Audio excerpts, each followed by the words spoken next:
महाराष्ट्र पुन्हा एकदा आदिलशाहीच्या अंधकारात गेला। यातनांचा कल्लोळ माँसाहेबांच्या मनी दाटला। रयतेचे हाल माँसाहेब पाहू लागले। यवन यायचे, आमच्या घरात घुसायचे, दिवसा ढवळा आमच्या आया बहिणींना बाटवायचे आणि खऱ्या अर्थाने बेलगाम होऊन माघारी निघून जायचे।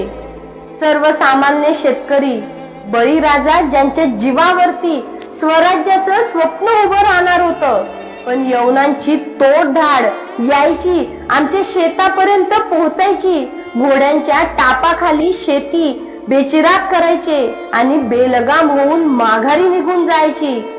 माँसाहेबांनी हे चित्र पाहिलं आणि माँसाहेब शिवनेरीच्या कुशीत असलेल्या शिवाई समोर नतमस्तक झाल्या।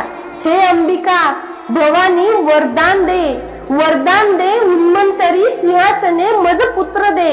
आणि फाल्गुन महिना, शिशिर ऋतू, हस्त नक्षत्रावर पृथ्वीचे वैभव व्यक्त करणारे 8ही ग्रह अनुकूल असताना 19 फेब्रुवारी 1630 ला बाळराजे जन्माला आले। बाळराजे जन्माला